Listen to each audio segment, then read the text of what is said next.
Formula One seemed to be mired in hot water last week when Red Bull advisor Helmut Marko had apparently called reigning world champion Lewis Hamilton's fight against racism a distraction. It turned out that a website had misquoted Marko and that things had settled down. Now it seems that former F1 CEO Bernie Ecclestone's recent comments may have once again muddied the waters as some back and forth has taken place between Bernie and Lewis this time around. I'm your host Dylan Shelley, and first up on Formula World, Hamilton slams ignorant and uneducated Bernie Ecclestone. Bernie Ecclestone initially praised Hamilton's fight against racism and how it opened up discussions, but went on to add a few things that seemed to question the efficacy of the current movement. I don't think it's going to do anything bad or good for Formula One. He then gave his opinion on the various statues of people associated with racism being taken down. I think it's completely stupid taking all these statues down. They should have left them there. Take the kids from school to look and say why they're there and what the people did and how it was wrong what they did. He then summed up his words in his own unique way. In a lot of cases, black people are more racist than white people are. Lewis Hamilton responded to this on his Instagram account. It's hugely sad and disappointing to read statements like this. Bernie is no longer in the sport and comes from a different generation, but that's exactly what's not right. Ignorant and uneducated statements that show how far we have to go as a society before we can get real equality. He then connected Bernie's mindset to the lack of diversity in F1 so far, given that Bernie Ecclestone was for a long time the CEO of F1. It makes complete sense to me now that nothing was said or done to make our sport more diverse or to address the racial abuse I received throughout my career. Formula One has also released an official statement regarding this. At a time when unity is needed to tackle racism and inequality, we completely disagree with Bernie Ecclestone's comments that have no place in Formula One or society. Mr. Ecclestone has played no role in Formula One since he left our organisation in 2017. His title, Chairman Emeritus, being honorific, expired in January 2020. Bernie had a reply to this statement from Formula One. When Chase asked me to step down, he made a big thing about how important the title he was giving me was. People in America would kill for it, he told me. It didn't matter to me, I'm not bothered about titles.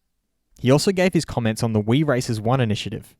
I'm glad he said I have no involvement in Formula One, so I can't be credited with all the things they've not done. They've jumped on this racism thing suddenly because of events in America.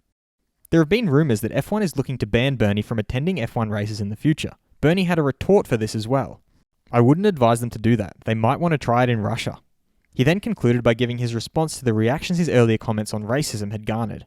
Over the years, I've met a lot of white people I didn't like, but never a black person I didn't like. I don't think of Lewis as black or anything else. He's just Lewis to me.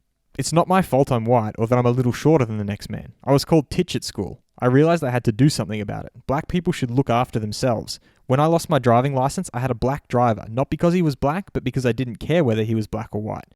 Now it's suddenly fashionable to talk about diversity. Willie T was the first black man to drive an F1 car, for me, in the 70s. Russell hopes Hamilton regrets giving him advice. Williams' George Russell began by revealing how he had received advice from Lewis Hamilton during his F2 days. I had a little bit of advice from Lewis about 2 years ago when I was racing in F2. We were in a debrief and I was struggling a little bit with something, and I was talking to some of the engineers and he just gave me a bit of advice from the driving side. It was mainly about the tyres and how to try and get more out of them. I'd say that was a little thing that helped me to find that little bit extra, what I was just missing at the start of my F2 career. He concluded by revealing how this advice has helped him and how he hopes to challenge Lewis on the track someday in the future. That's actually pushed forward into F1 as well and has benefited me as I moved into F1. That little piece of information triggered something in my mind and I think a lot about it and how I can even get more out of it. I hope I can make him regret giving me that advice one day. Fast feed. Former F1 world champion Mika Hakkinen expects that there will be more mistakes not only from the drivers but also from the teams. Renault's Daniel Ricciardo thinks that at the first reunion with his team that small moment of awkwardness will arise due to his decision to leave Renault next year, but feels it won't distract them very much. He also revealed that he is a hugger, but that's going to change and that he has to find a new way to hug, especially after a good result. His former boss, Christian Horner, added to that by suggesting the strangest thing will either be going to the grid or the post-race procedure. What do? Tap elbows with someone afterwards if you have a good result? Former F1 driver Jacques Villeneuve feels that the upcoming season is going to be one with Mercedes in front. After that is Red Bull, which makes a strong impression. He also feels that Ferrari's Charles Leclerc now knows that he is number one on the team, but he is riding against the four-time world champion. It's a difficult situation. Red Bull's Max Verstappen was bored in the sense that he couldn't drive a Formula One car, but it was okay. If you look at what's going on in the world, you find out how lucky you are, so no complaints. He also expects Mercedes to be strong, and nobody really knows how good Ferrari is anymore. It will be tough, but he will do everything he can to achieve the third consecutive victory in Austria. He further thinks that racing without fans will be different than usual, but he still wants to perform well for the fans. Even if they're not in Spielberg, they will still be watching on television. His team principal, Christian Horner, feels that there's no point in putting Max in isolation here for 2 weeks, just so he could drive 50 kilometres during the private test at Silverstone. He also feels they're best prepared for a season in the V6 era, and wants to challenge what has become the status quo, even though Mercedes is still the favourite. Max's father, Jos Verstappen, feels that if Mercedes has a very fast car, it will be between Hamilton and Bottas, but if it's a little bit closer as he expects, it will be between Lewis and Max. McLaren CEO Zak Brown thinks that Red Bull Racing will definitely use AlphaTauri in the future, as they have 2 teams that can share the costs once the budget cap comes into effect. Williams' deputy team principal Claire Williams has revealed that they have talked about needing a new investment last season, even before the virus was known. She also added that her main goal was to find the best solution for the team. If that meant selling everything, that would have been okay. Even if it led to a partial sale of the team, that would have been it.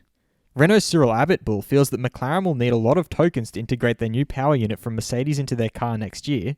This, he feels, will leave McLaren with fewer tokens, so they will have little further development, allowing Renault to continue working closely with Ricciardo next season. He also confirmed that there won't be any preferential treatment between Esteban and Daniel on the back of his decision, because it's not the policy of the team. IndyCar has revealed that they will limit the turnout to around 50% of the total capacity during the Indy 500 on Sunday, August 23rd. Racing Point's team principal, Otmar Zafnauer, feels that the budget cap won't have an immediate effect, as teams won't have suddenly forgotten how to develop a fast racing car. Former F1 world champion Damon Hill has suggested that if Ferrari's Sebastian Vettel doesn't feel it anymore, then you should stop right away and not hold on to it until the end of a season. And Bernie Ecclestone made a slight at F1 CEO Chase Carey, who has put in all of $1 million, enough to get a mechanic into go-karting, in regards to his recent donation towards promoting diversity. Who do you agree with in regards to the recent drama regarding Bernie, Lewis and F1? Head over to my community page to vote in the poll and let me know what you think in the comments. And if you like this video, feel free to subscribe and check out my others for all the latest in the world of Formula 1.